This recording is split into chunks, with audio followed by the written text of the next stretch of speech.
దక్షిణ కాశ్మీర్ అడవుల్లోనే పహల్గామ్ ఉగ్రవాదులు ఉన్నట్లు భద్రతా బలగాలు అనుమానిస్తున్నాయి. కాశ్మీర్ అడవుల్లో పహల్గామ్ ఉగ్రవాదుల కోసం గాలింపు చర్యలు కొనసాగుతున్నాయి. డ్రోన్లు, హెలికాప్టర్ల సాయంతో భద్రతా బలగాలు గాలింపులు కొనసాగిస్తున్నాయి. దచిగామ్, కుల్గామ్, షోపియాన్, అనంతనాగ్, పహల్గామ్ చుట్టూ ఉన్న అడవుల్లో గాలింపులు చేపడుతున్నాయి. పహల్గామ్ అడవులను ఎన్ఐఏ 3D మ్యాపింగ్ చేసింది. సెర్చ్ ఆపరేషన్లో ఆర్మీ, బీఎస్ఎఫ్, అటు సిఆర్పీఎఫ్ బలగాలు పాల్గొంటున్నాయి.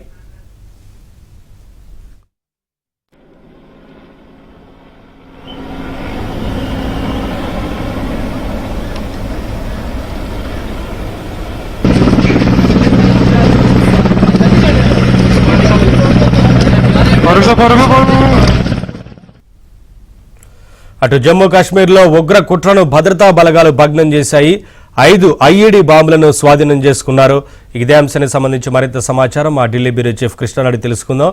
కృష్ణ, ఆ సెర్చ్ ఆపరేషన్ ఇంకా కొనసాగుతున్నట్టుగా తెలుస్తా ఉంది కదా, ఏంటి వివరాలు?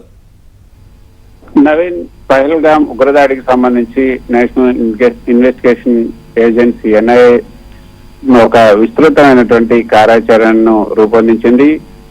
సాంకేతిక ఆధారాలపై కూడా దృష్టి సారిస్తూ ఈ యొక్క దర్యాప్తును కొనసాగిస్తుంది.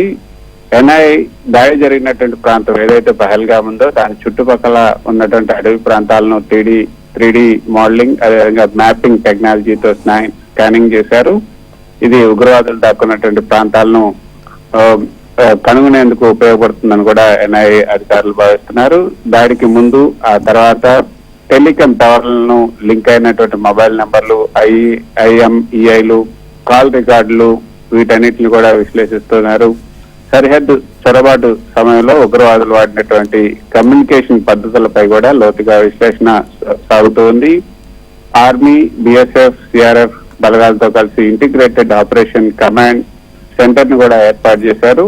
పహల్గామ్ పరిసర ప్రాంతాల్లో మిలిటెంట్లు దాగి ఉండే అవకాశాలు ఉన్న ప్రాంతాల్లో జాయింట్ సెర్చ్ ఆపరేషన్లు అయితే ప్రారంభించారు. దాడికి ఏదైతే లష్కర్ తోయిబా సంబంధాలు ఉన్నట్లుగా ప్రాథమికంగా ఆధారాలు లభించాయి. పాక్ లోని హ్యాండ్లర్స్, అదేవిధంగా ఐఎస్ఐ మద్దతుదారులపై కూడా డిజిటల్ పేచింగ్ నడుస్తుంది.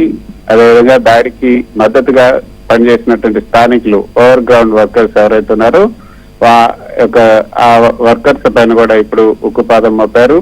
స్థానికులు ఎవరైతే సహకరించారో వాళ్ళకి సంబంధించి వారిపైన దాడులు, అరెస్టులు కూడా కొనసాగుతున్నాయి.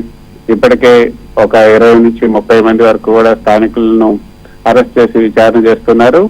ఈ కేసును UAPA unlawful activities prevention act కింద నమోదు చేసి ప్రత్యేక న్యాయస్థానంలో విచారణ కోసం ఏర్పాట్లు కూడా చేస్తున్నారు. నిందితుల ఆస్తుల స్వాధీనం, అదేవిధంగా బ్యాంక్ లావాదేవీలపై కూడా విచారణ ప్రారంభిస్తున్నారు. సో ఒక పక్క ఈ ఆపరేషన్స్ ఇలా కొనసాగుతుంటే, ఈ రోజు దక్షిణ కాశ్మీర్ అడవుల్లో ఈ యొక్క భద్రతా బలగాలు ముమ్మరంగా గాలింపు చర్యలు అయితే కొనసాగుతున్నాయి. పహల్గామ్ ఉగ్రఘటన జరిగినటువంటి ప్రాంతం నుంచి 20 కిలోమీటర్ల ద్వారా 20 కిలోమీటర్ల మేర చుట్టుపక్కల 20 కిలోమీటర్ల రేడియస్ లో ఈ అడవుల్లో గాలింపులు అయితే పూర్తయ్యాయి. ఉగ్రవాదులు సరిహద్దులు దాటకుండా డ్రోన్లు, హెలికాప్టర్లు, సాంకేతిక వ్యవస్థతో ఈ యొక్క గాలింపులు కొనసాగిస్తున్నారు. ముఖ్యంగా దచిగామ్, కుల్గామ్, పోషాన్, అనంతనాగ్, పహల్గామ్ చుట్టుపక్కల ఉన్నటువంటి అడవులను ఈ యొక్క గాలింపు చర్యలు కొనసాగుతున్నాయి. BSF, army, CRF, Jammu Kashmir పోలీసులు వీళ్ళంతా కూడా ఈ చర్య ఆపరేషన్ లో పాల్గొన్నారు. ఇక ఇందాక మీరు చెప్పినట్లుగా ఈ ఆపరేషన్ లో భాగంగా జమ్మూ కాశ్మీర్ లోని పూంచ్ లో అటవీ ప్రాంతంలో ఉగ్రవాదుల కుట్రను కొంత భగ్నం చేశారు. 5 ఐఈడీ బాంబులను భద్రతా బలగాలు స్వాధీనం చేసుకున్నాయి. టిఫిన్ బాక్సులు అమర్చినటువంటి ఐఈడీ బాక్సులను స్వాధీనం చేసుకున్నటువంటి భద్రతా బలగాలు వాటిని నిర్వీర్యం చేశాయి. టెర్రరిస్టుల భారీ డంపును కూడా భద్రతా బలగాలు, పోలీసులు గుర్తించినట్లుగా తెలుస్తుంది. ఈ డంప్ లో భారీ కమ్యూనికేషన్ పరికరాలు కూడా ఉన్నట్లుగా అధికారులు వెల్లడించారు. Naveen. Thank you Krishna, thanks for the updates.